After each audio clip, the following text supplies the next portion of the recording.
Baik, assalamualaikum warahmatullahi wabarakatuh.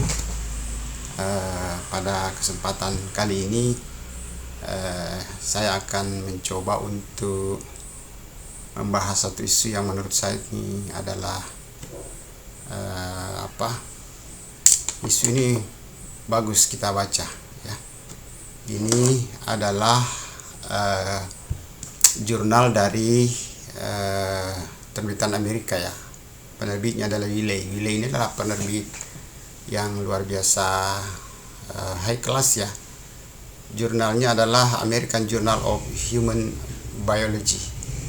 Ini terbitnya bulan Juni 2021. Isunya sangat bagus. Dia mengatakan begini: stunting is the natural condition of human height. Ya, maksudnya apa itu? Jadi setelah saya baca ini tulisan dari Kristin Schaffler dan Michael Hermanusson. Kristin Schaffler dan Michael Hermanusson. Jadi peneliti ini salah satu kelebihan dari dia punya ini, dia ini mengambil data adalah data arkeologi.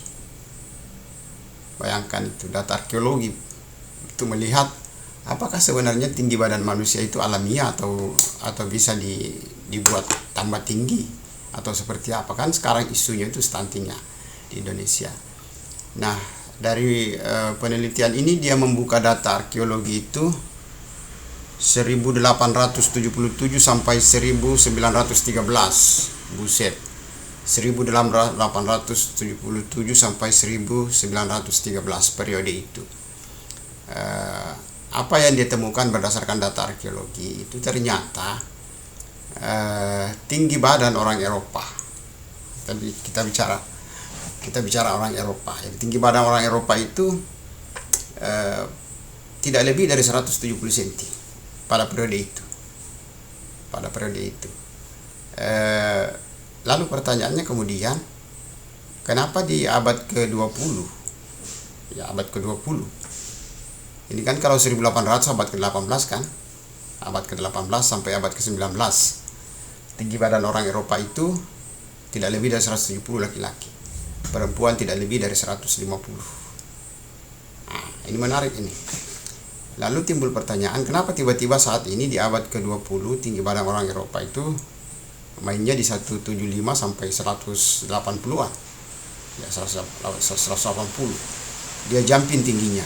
Demikian juga perempuannya dari 160 ke 170 tinggi badan perempuan dan tinggi badan laki-laki 175 sampai 180. Kapan itu peristiwanya terjadi? Kenapa dia bisa melompat tinggi badan itu? Jadi dari hasil kajian dari kedua peneliti ini menyebutkan bahwa ternyata alamiahnya tinggi badan itu di bawah 165 sampai 170 laki-laki selama periode abad ke-18 sampai abad ke-19, awal abad ke-19 di Eropa. Terjadi kenaikan perubahan tinggi badan karena salah satu faktornya adalah Eropa leading di dalam growth of economy. Jadi Eropa itu leading di dalam pertumbuhan ekonomi. Pendapatan meningkat, kesejahteraan meningkat, dan ya kita ketahui bahwa era industri dimulai dari Eropa bukan dari Asia. Hanya saja memang dari berbagai literatur mengatakan bahwa supporting utama Eropa itu adalah rempah-rempah dari Asia, itu pada era pendudukan, era kolonialisme. Jadi kita di abad ke-18, abad ke-19 di Asia masih sibuk sebagai negara jajahan. Sementara negara-negara superpower itu Amerika, negara-negara besar, itu mereka sudah leading di dalam bidang ekonomi. Nah, leadingnya mereka di dalam bidang ekonomi dalam periode 1 abad, 100 tahun. Dalam periode 100 tahun, tinggi badan generasinya jumping. Jumpingnya berapa? Jumpingnya antara 20 sampai 20 cm. Jadi perbedaan tinggi badan orang Asia dengan orang Eropa itu ekstrimnya bahkan sampai ada perbedaan 20 cm antara kita dengan mereka. Mereka sudah sampai ke 180, kita masih ke 160 kan begitu. Nah, jadi ceritanya adalah perbaikan ekonomi menyebabkan mungkin karena asupannya lebih bagus, sanitasinya bagus, sehingga tinggi badan itu bisa meningkat. Jadi pertanyaannya untuk kita di Indonesia, apakah kita bisa meningkatkan tinggi badan kita, tinggi badan rata-rata orang dewasa? Orang dewasa kan ukurannya orang dewasa ya, orang dewasa, meskipun stunting itu kita intervensi pada masa kecil, tapi bahwa histori dari penanganan stunting itu akan berhasil apabila tinggi badan rata-rata orang dewasa itu sudah mirip dengan orang Eropa. Apakah kita bisa mencapai itu? Jawabannya bisa. Jawabannya bisa karena kasus yang di Palembang itu, yang di Sumatera kalau saya tidak salah, dia diasuh oleh diambil oleh orang Belanda, kemudian ternyata dia lebih tinggi daripada saudaranya yang tinggal di Indonesia. Itu banyak ada kasusnya seperti itu. Nah, oleh karena itu berapa lama waktu yang kita butuhkan untuk kita bisa mencapai tinggi badan orang Eropa saat ini? Kalau berdasarkan catatan penelitian ini ya, penelitiannya Michael Hermanussen dan Christine Sapler, di Eropa itu butuh waktu 100 tahun untuk bisa berbeda sekali tinggi badan generasinya. Tapi itu kan berdasarkan natural intervensi. Natural intervensi itu maksudnya apa? Maksudnya begini, berdasarkan perjalanan kemajuan peradaban, kemajuan perekonomi tanpa intervensi secara khusus ya, tanpa intervensi secara khusus, tinggi badan generasi itu memang akan selalu naik.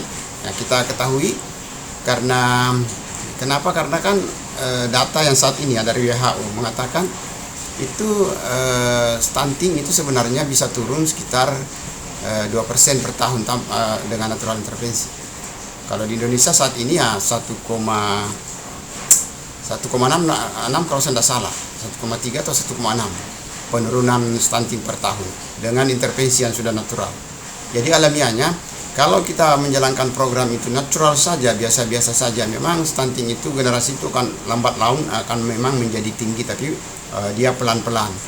Pelan-pelannya itu berapa lama itulah, kalau berdasarkan studi ini dia katakan itu 1 abad. Nah, menjadi mana? Kenapa 1 abad ya? Kenapa 1 abad ya? Gampang saja untuk menjawabnya, itu kan usia harapan hidup itu kan 60 tahun, kalau Indonesia 63.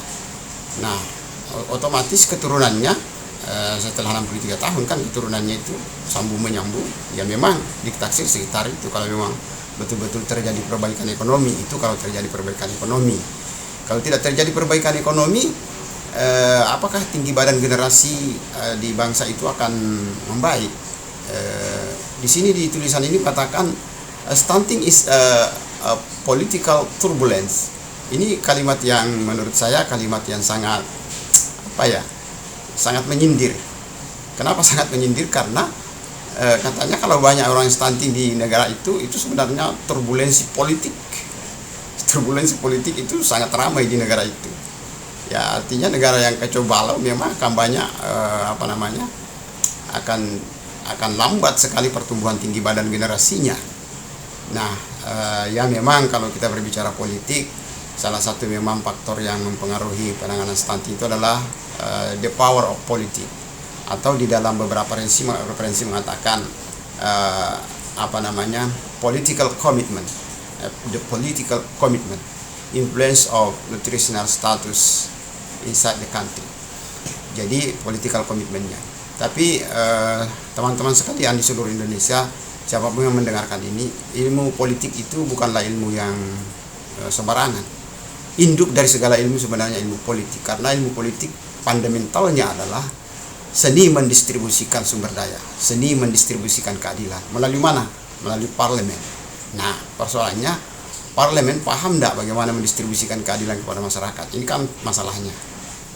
Nah, jadi berbicara masalah stunting itu sungguh-sungguh bukan hanya berbicara masalah makanan, karena bergeraknya makanan dari sawah ke dapur itu ditentukan oleh bagaimana infrastruktur, bagaimana kebijakan ekonomi, bagaimana kebijakan politik, bagaimana inflasi dan seterusnya, ekonomi makro, ekonomi mikro dan seterusnya itu berpengaruh sebagai lingkungan luar ya, lingkungan luar yang mempengaruhi dinamika konsumsi. Nah, itulah sebabnya tulisan ini menjadi menarik. Nah, sehingga apa konsekuensinya bagi kita? Ternyata di Indonesia itu kita pakai istilah percepatan. Kenapa percepatan? Karena hanya dengan percepatan kita bisa secara terukur jumping penurunan stuntingnya. Ya mudah-mudahan kita bisa mencapai 3%. Karena apa? Kenapa 3%? Karena intervensi yang efektif itu memang 3% dia. Bisa menurunkan 3% per tahun. Ya, bisa menurunkan 3% per tahun. Itu kalau combine sensitif dan spesifiknya bagus. Kemudian dia detail. Nah, banyaklah pakar-pakar yang sudah membahas tentang ini. Ya, tapi nawaitu kita adalah tetap kita fokus ya. Tetap kita fokus bahwa pemberian makan itu jalur pertama, jalur kedua adalah jalur sanitasi. Karena directly variable influence of nutritional status berdasarkan model yang kita sepakami adalah hanya dua, dari konsumsi dan dari penyakit infeksi. Kalau itu kita bisa tangani, stunting bisa kita kendalikan. Kembali kepada persoalan, stunting is the natural condition of the human height. Ya, tulisan dari jurnal internasional. Ini jurnal internasional kelas Q1 ini. Kalau dalam peneliti ini jurnal yang bagus ya. Yang bagus. Ini juga menjadi jawaban bagi orang yang selalu membantah. Kenapa kita pakai standar luar negeri, standar Eropa untuk menentukan tinggi badan? Jangan salah, itu bukan standar Eropa. Itu sudah standar yang sudah sudah diadop untuk semua negara. Karena tinggi badan itu adalah tinggi badan rata-rata anak sehat dari 5 benua. Selesailah urusannya sampai di situ. Kalau kita mau seperti orang Eropa, kita pakai standar itu. Kalau kita tidak mau ya biasa-biasa saja ya boleh juga, tapi itu kan menjadi tersisi kita. Jadi pertanyaannya bukan lagi kenapa pakai standar itu, apa yang harus kita perbuatkan, begitu ceritanya. Oke, itu untuk sementara sekedar isu dari saya pada kesempatan kali ini. Terima kasih.